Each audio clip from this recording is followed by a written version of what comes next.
नमस्कार, मैं Shivani RTV live में आप सभी का स्वागत करती हूँ। मैं आपके साथ हाजिर हुई हूँ कुछ अपडेट्स लेकर।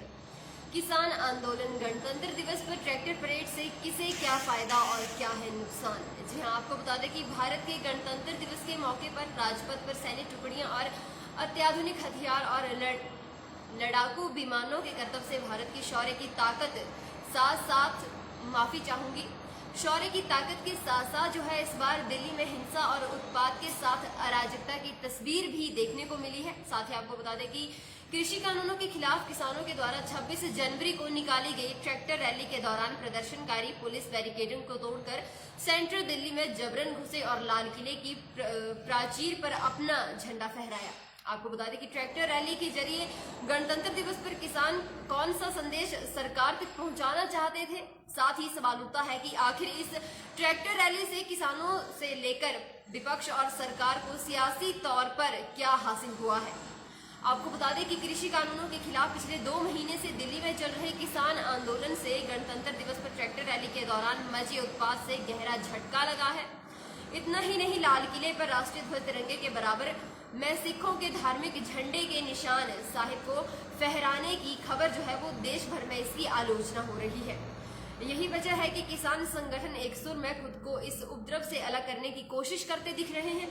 किसान नेता राकेश टिकैत से लेकर हनान मुल्ला और योगेंद्र यादव तक बैकफुट पर हैं और ट्रैक्टर रैली में बाहरी लोगों के शामिल होने की भी उनके द्वारा जो है वो बात की जा रही है। बता दें कि गणतंत्र दिवस से ठीक पहले तक कृषि कानूनों के खिलाफ किसानों को लोगों का लगातार समर्थन मिल रहा था, जिससे केंद्र सरकार भी बैकफुट पर थी।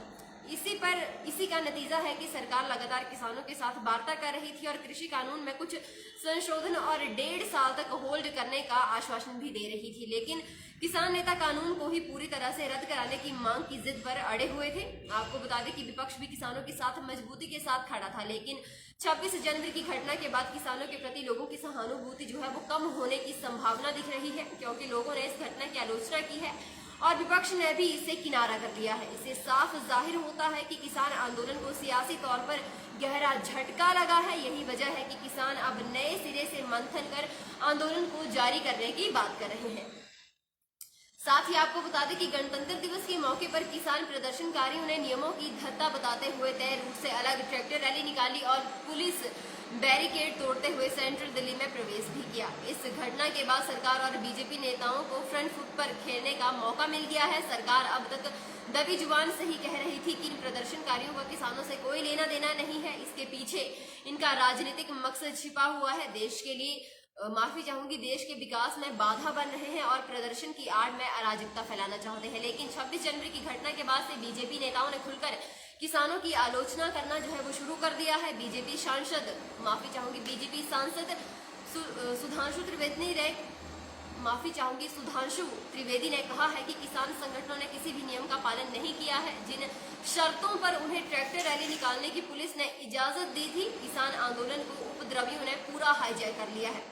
साथ ही बीजेपी प्रवक्ता गौरव भाटिया ने भी कहा है कि देश की छवि धूमिल करने के लिए राजधानी में गणतंत्र दिवस जैसे मौके पर हिंसक प्रदर्शन की साजिश रची जा रही है। जिन किसान नेताओं की अपील पर ये आंदोलन चल रहा है, उन्हें इस हिंसा की पूरी जिम्मेदारी लेनी होगी। आपको बता दें कि बीजेपी के राष्ट्रीय प्रवक्ता गोपाल कृष्ण अग्रवाल ने कहा है कि पुलिस ने बार बार हिंसा की आशंका को लेकर आगाह किया था। पुलिस ने किसान नेताओं को 26 जनवरी को एहतियातन ट्रैक्टर परेड न करने की अपील भी की थी, लेकिन किसी ने एक न सुनी। अब जब किसान आंदोलन की आड़ में दिल्ली में हिंसक प्रदर्शन हुए तो कुछ किसान नेता सिर्फ निंदा कर पल्ला झाड़ रहे हैं, जबकि निंदा से काम नहीं चलेगा, बल्कि उन्हें इसकी जिम्मेदारी लेनी होगी। इस पूरी घटना बकायदा एक सोची समझी साजिश है।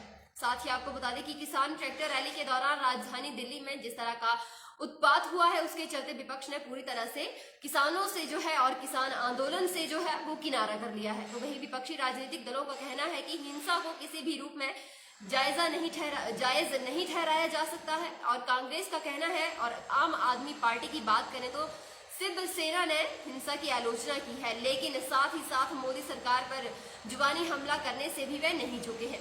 किसानों के समर्थन में मोदी सरकार के खिलाफ लगातार मोर्चा खोलने वाले कांग्रेस के पूर्व अध्यक्ष राहुल गांधी ने कहा है कि हिंसा किसी समस्या का हल नहीं है, चोट किसी को भी लगे, नुकसान तो सिर्फ हमारे देश का ही होना है। देश हित के लिए कृषि विरोधी कानून वापस लो। इसके अलावा ममता बनर्जी और शरद पवार से लेकर तमाम विपक्षी दलों ने घटना की निंदा की है, लेकिन साथ ही मोदी सरकार पर विफलता का आरोप भी उनके द्वारा लगाया गया है। तो आप देख सकते हैं कि किस तरह से दिल्ली में किसानों के द्वारा जो है वो हिंसा की गई है और किस तरह से जो है वो इस तरह का रोष फैलाया गया है। इन सबको देखते हुए जो देश भर के लोग हैं वो सभी किसानों को अब अपना समर्थन कम ही कर रहे हैं। तो फिलहाल के लिए बस इतना ही, और बड़ी खबरों के लिए बने रहें आरटीवी लाइव के साथ। धन्यवाद।